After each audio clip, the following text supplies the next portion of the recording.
fans, shaving cadre fans, SuperCurve honing fans, type 2 diabetes rescued by keto fans. Hope you all had a very, very wonderful Thanksgiving. Today is the 27th of November. It's Sunday. I am finishing up some honing of some razors that I was honing for a friend. And some thoughts came to my mind regarding some of what I was doing. One of the I wanted to focus on somebody to ask in one of my videos, comments or something like that, some questions about the binocular microscope that I used, and I'm gonna put some pictures in there. I'll put them in here and then I'll kind of talk about them. Number one is there's a side view of the microscope, and you can see it has the binocular vision, okay, and it has an adjuster, which is kind of what I use to look at some of the shape of what I'm working with. There's a side view of it. That particular one has the LED lighting. It has a below lighting, but I see no sense really in that for my purposes, although there is like a translucent plate, whereas this, I've got the black one in there. This particular unit is made by Amscope. It's a 20 by and a 40 by. All of the optics are glass, and there's a shot of the underpart showing the stereo part of it, where you have we have two optics underneath looking at it, and you are looking at it through a binocular vision, and each eye is going in, and that gives you some sense of a better depth of field, and this is called a wide view. And you can see the in the background there, you can see the illumination, the LED. It's not lit up there. How I use it and what I look at it, I'm going to say on this first picture, that is the view that I look at most. And I'll go into some of my honing and what I'm doing and why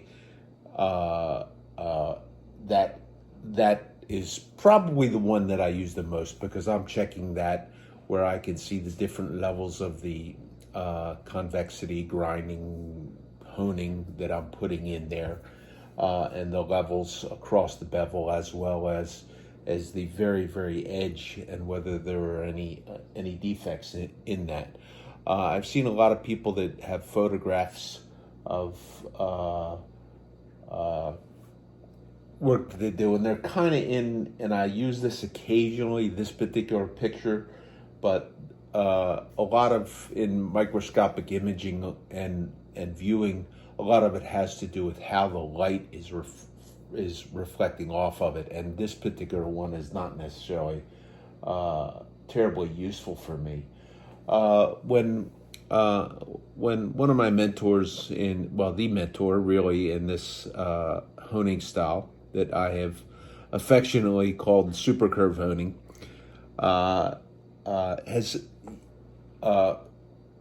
said that on his microscope, which is very similar to mine, he looks down onto the edge, okay, and there's a picture of where I would do it, and I would take that adjusting knob there, and I would turn that up, and it would move the optics up and down, so that in looking at the different parts of the bevel, you're able to see, but the focus, you have to focus it up and down to see that, and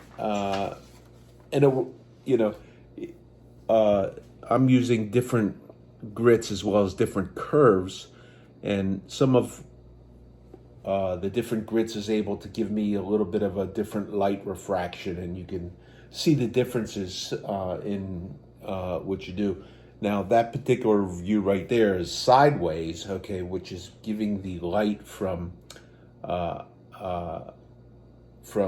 to heading towards me, and that doesn't really looking directly onto the top, that because of the shadow effect there, it does not work the best. So a lot of times I'll turn the razor that way and I'll move that up and down, and I'll look, and you can see where once I get to my final step, you can see where the edge itself has little teeny tiny light refractions, and you can look in there and you can kind of see the different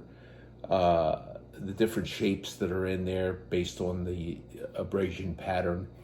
And you can kind of see where at the top of that, where there's a light refraction, where it's not quite hitting, not quite fully pulled out into the extended portion of the edge. And when I'm done, you can kind of see that it's usually very, very, very, very crisp. Okay, I suppose that you could do one of those electron microscope things, and I've seen those, but I got this. This is one of these things that you don't really need to have. You can do with a glass, and whatever your cup of tea. Speaking of cup of tea, I'm drinking tea out of my Shaving Cadre mug. Okay, this is my commercial for the Shaving Cadre. They're the greatest shave forum on the face of the earth. We specialize in not having straight razor honers that come around serving the beatdowns for guys like me who don't take care of your own stuff the way they order it. So here's to y'all. I honed up, one of the things I honed up was, and this is where it kind of got me thinking a little bit. Okay, I have three pieces by this gentleman. This is ground by Ertan Sieur. I think that's how it's pronounced. Razor Sabre France. When he was in France, he's moved his stuff back into Turkey, which is his homeland. One of a very unique individual in terms of his skills. Okay, as I understand it, he acquired skills in Solingen, as well as Thiers, France, and this particular blank is a French forged blank.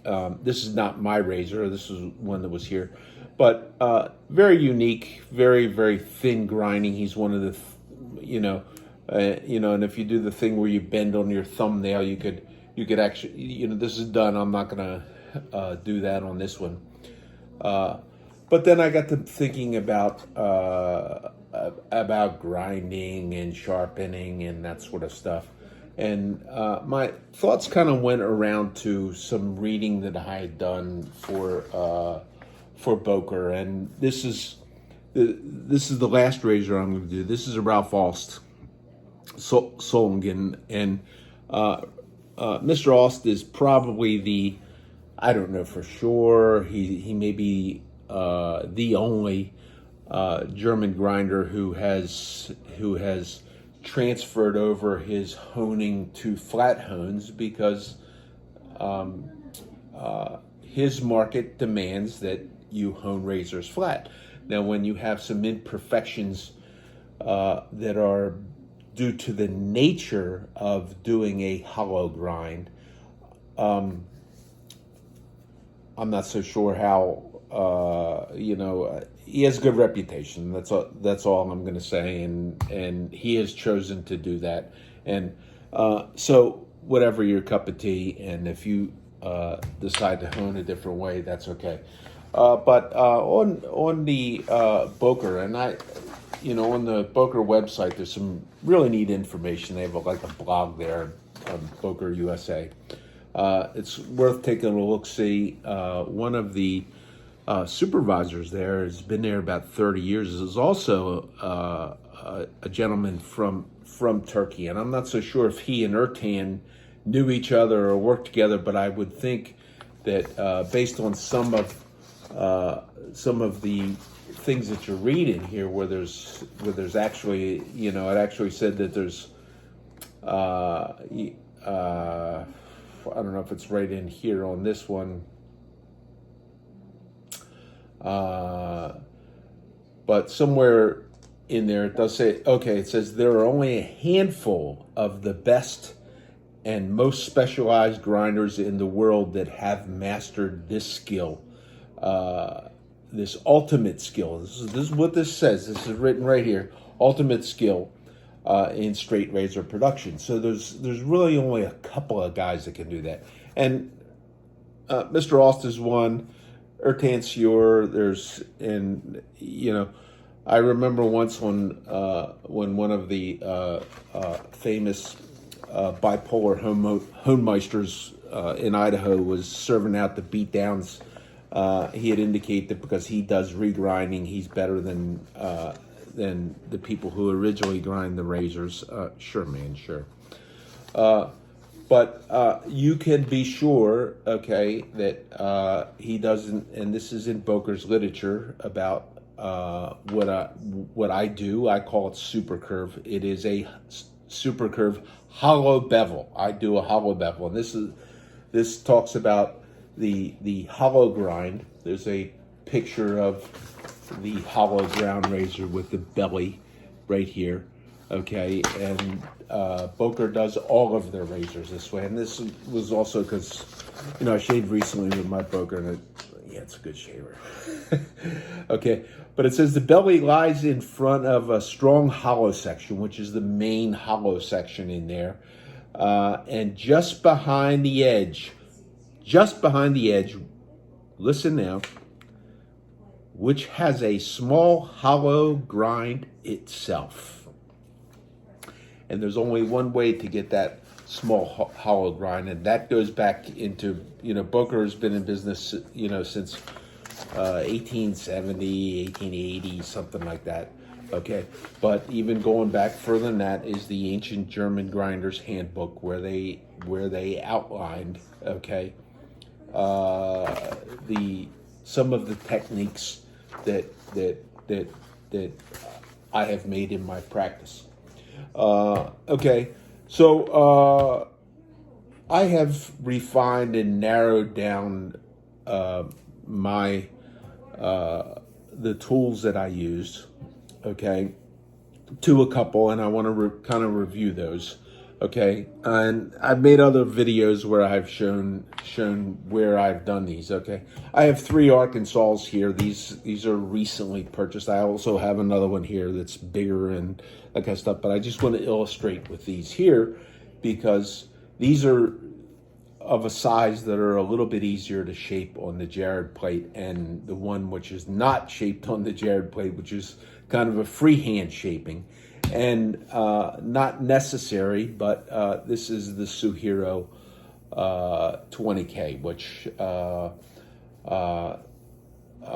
is 20K on the JIS rating scale, and there's a whole big thing on rating scale. Shapton uses another one. So a Shapton 30K and a Suhiro 20K are basically the same particle size, same grit, although the construction of the stones are different. And I think the idea is that when you have a set of stones and you go up and down within that set of stones, the numerical value is to compare from one stone to the next in the same. So if I was to say jump from, and this is the same as the Nanawa 12K, which is a good stone, different composition though. Okay, there's not that much difference in particle size there.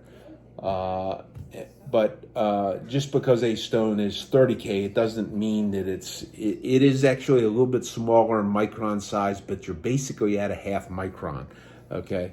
And some of the cutting power changes because this is manufactured different. This is, I haven't really researched that much into that, but the stones that I made, this is the first. This is the one that I hand shaped. Okay, and this is actually on a 2 foot or about a 2 foot radius or a 4 foot wheel. Okay, and this is an ellipse, but most of the shape is in this direction.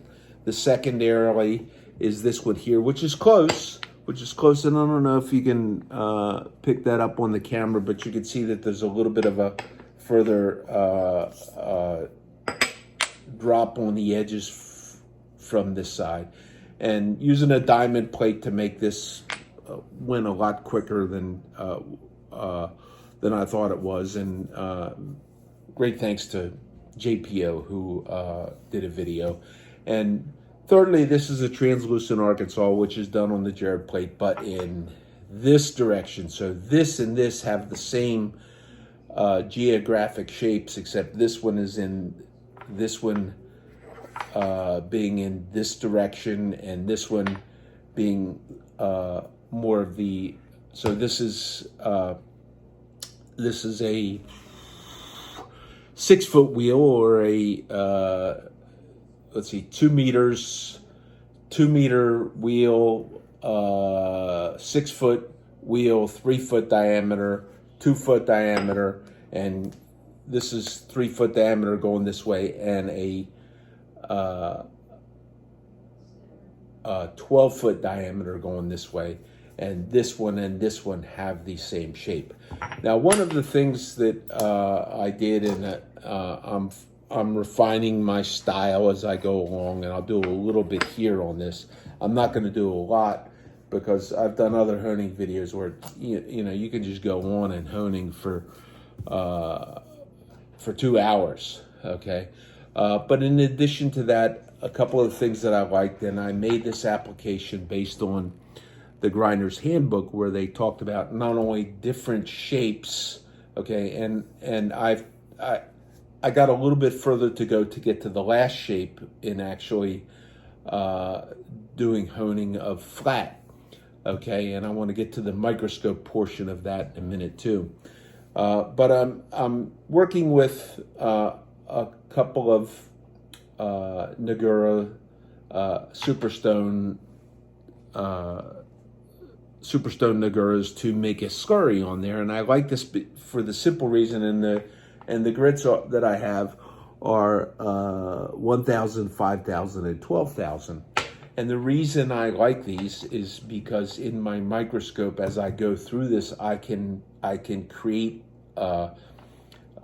what you see in the microscope is you see a almost like a sandblasted looking finish, a dull type rather than a straight up straight scratch pattern, now there are some scratches there that are coming from the stone, the base of the stone, but it makes for a better view of the different curves into the microscope. And there is one more stone that I have, and this is a little, and Jared did, after Jared saw me shape this, he says, oh, you ought to put the diamond plate on top of this and shape a little, and I actually did that, and so I have this, and this becomes like a rubbing stone to help clean the Suhiro, which does swarf up a bit. They have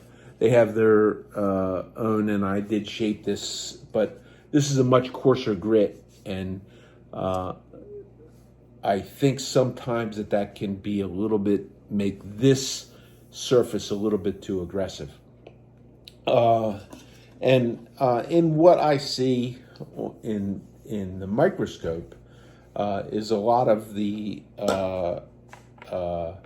results that are imparted by the abrasive that I'm using.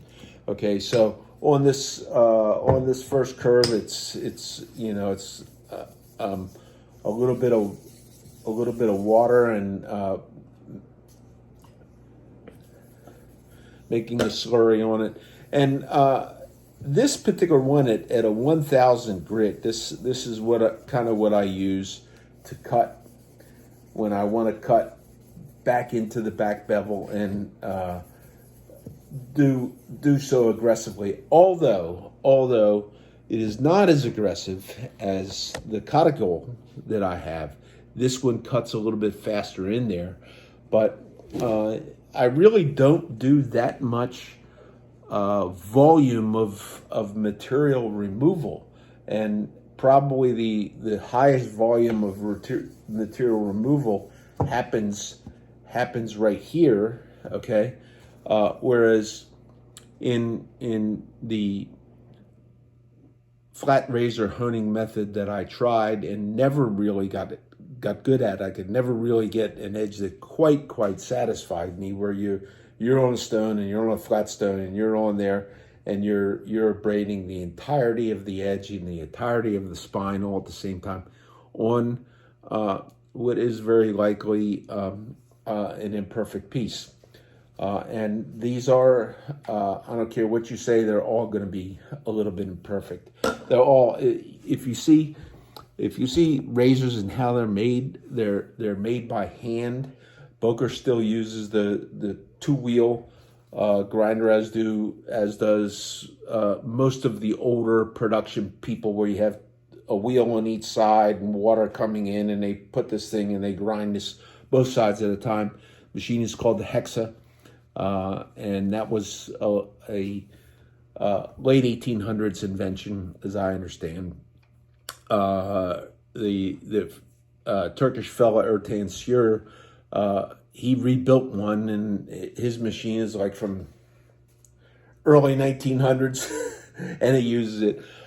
Modern custom razor makers. I think I read somewhere there might have been a couple of guys who tried to make these things. As far as I know, nobody uses them, and all of them. And this is a highly artisan type craft, and it is a craft that will always be a craft, and they will grind one side at a time. Okay, and they would, I believe, most of what I've seen, they are using an abrasive belt, and just the same as with the Hexa, you have somebody who's moving a piece of metal against a abrasive portion in motion, and they're grinding something away, and it's going to be less than perfect.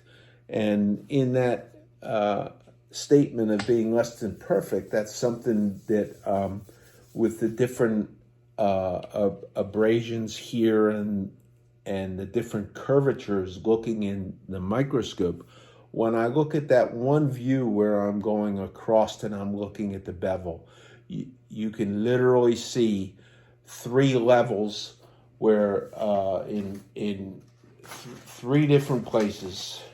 Let's see if I can find the illustration. Where in three different places, okay, 1, 2, 3 places, this would be a perfect triangle, okay, a perfect wedge, if you will, which in a wedge you would have to grind a wedge totally flat on flat stuff, and it would take you forever to do because you got a lot of material to move. And the idea of the hollow grind was to clear out a lot of material and allow you to get to the edge. And you can see on now, I suppose somebody could easily come along and say, well, that's because of your skill level, yada, yada, yada. Okay, but when I look under the scope, I'm seeing three different levels. I'm seeing of where I have abrasion and contact, okay? And looking across the bevel, you see that change somewhat as you go across. Now, is that my pressure? Is that me reaching the edge in whatever fashion I'm doing? Okay, I'm not honing on a consistent, perfect. I'm not working on everything all at the same time. I'm working on a smaller segment. Okay, but and given the fact that that most likely every razor is going to have some imperfection. You can see in there where these little teeny tiny differences in the amount of material that has to be removed away by the curve back behind the cutting edge, and that allows that thinner, smaller point right at the very apex to hit the stone. And those are things that I see in what I'm doing. Okay, and this razor here, this Ralph Aust. Okay, first thing I'm doing is I'm just gonna work this a bit. And I did look at this. This is not a really bad buggered up piece of shaving gear. This is not going to take a whole lot of work for me to get this. But as far as I know, if Mr. Aust is not using any curved stones and all of his honing is done on flat after he comes off of his powered machinery, he goes to a flat stone because that's what his customers want. And I encourage you, if you want production razor that has been honed flat from the maker, this is probably the guy you should go to. Okay, and then of course, you could find the tape aficionados that don't have the German Grinder's Handbook on their side from 1840 telling you that 3M number 88 electrical tape has to go on the spine first. You don't find that. Anybody want to tell me why? But anyhow, this will be my first one of these that I own. I don't own one of these. It's a very pretty piece. Jim's top and bottom, 6/8. I like the modified. I guess that's a Spanish type of a point that's on there. I do like that. But I'm gonna be working this, to establish that back bevel, which I've talked about production, modern production razors because it's what I do, and it's what I like. I don't have any custom razors, but there is only that I know of. There is only one custom razor maker who understands, believes in, and knows how to hone by experience on a shape. Okay, there's a handful of guys around the world that are doing it. And the professionals at Boker and Dovo and TR's, they're making razors, and bottom line for me, if you want to shave with a straight razor, you should learn how to sharpen that straight razor for yourself, okay, and find a way that you like and do that. And this is my way. And going back to the custom razor makers, okay, if you want to really see some people's heads explode, contact one of the custom razor makers and tell them you're interested in buying one of their pieces, but only if they hone it on the SuperCurve hollow bevel, okay? Or tell your honer that. And I can think of, don't do that too close to Idaho, because I've already caused massive shortages of bipolar medications in that area on more than one occasion. So, and if you don't want to take up honing, that's okay. If you want to have somebody hone for you, I'm not in the business of honing, even though I hone for my friends. I don't do it for a fee. I'll do it for them making a charitable donation to the charity of their choice. That way they can feel good about spending money, and I can kind of do this stuff, and I can feel like I'm helping contribute in some way to a charitable cause.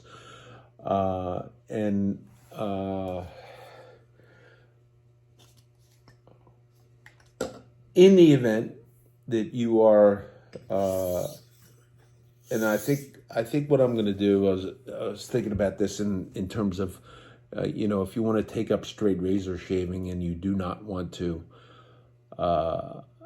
spend this money on the stuff, microscopes and stones, and do all this and take the time. And a lot of people don't have the time in there. Another one of my things along my journey was the replaceable blade, straight razor, or a shavette, as you call it. And I have tried numerous different styles. And what I should do is I'll probably if after this video, I'll probably make another video where I actually shave on the lowest cost. Okay, and this would be for me not quite as low as cost as stapling a double-edged razor blade to a popsicle stick, but you can buy a shavette for about $10. Okay, 10, 20 bucks. That works pretty good with a double-edged blade, half a double-edged blade. You can get, you know, probably even guys with really tough beards. You know, if you got a really tough beard, one, maybe two shaves. You know, I can go about 4 on a half a DE blade, maybe 5 shaves, and you know, so I'll do that. And if I'm so inclined, I'll put a link into this. So for the short term, this is Bill. Gonna take a break from videoing. I'm gonna come back. I'm gonna go ahead and I'm gonna finish honing this piece up, review it in the microscope, and I'll finish that up through all my processes, and come back with the finish on this. And until then, Bill out. Hey, Bill back again with a small recap on honing up this Ralph Faust on the SuperCurve hollow bevel. This turned out really nice. Didn't take that long. That was the interesting thing I found out in honing the series of razors. All of them had been honed in a reasonable manner by somebody. It's not like they were the rough shape of the China Wonders, in case you wonder what a China Wonder is. It's those razors that you buy from China that sometimes you spend so much time putting an edge on them that you wonder why you bought them. So, anyhow, I don't want anybody to think that even though my methods you can use to get a pretty good edge on them, that's what I like and the way to go. No, it's not. It's, you know, because a piece like this, with whatever faults it may have, is just far better. It'll hold an edge far longer, okay, in my experience, than something made in China. And all the razors, all these will be heading back home tomorrow. Okay, and my test is always this, and there's just like no resistance. It just kind of goes right in, and I always cross-check with every packing peanut, because a lot of times they are a little bit different. I always do those with some sort of you know, I mentioned earlier that I'm gonna probably do a shave with an inexpensive thing, and this would be it. You get these at the Superior Shave for about $10. You can get a half a D blade for, you know, what do you pay, 8 cents a blade or whatever, and a half one. Yeah, this is, and I got a couple of these. Okay, you want the fancier one? It'll cost you 20. You want the not quite so fancy, unless you consider the camo fancy. But I do the same test with these to find out, you know, just how easy does this go in there. And both of these tools, I check those. Both of them have one shave on them. They'll be on their second shave. Although the one of these has been sitting around for enough time that when I opened it up, it looked like it may have gotten some corrosion in there. So I don't know if I'll shave with that one ever again, or, you know, whether I'll just toss it out. Anyhow, that's it for the honing session. Bunch of great tools with what I believe are, for me, a great edge. And I hope the gentleman that asked me to do this for him likes them as well. So do check out the Shaving Cadre. Great bunch of guys, numerous topics and things to discuss. A great gentlemanly forum with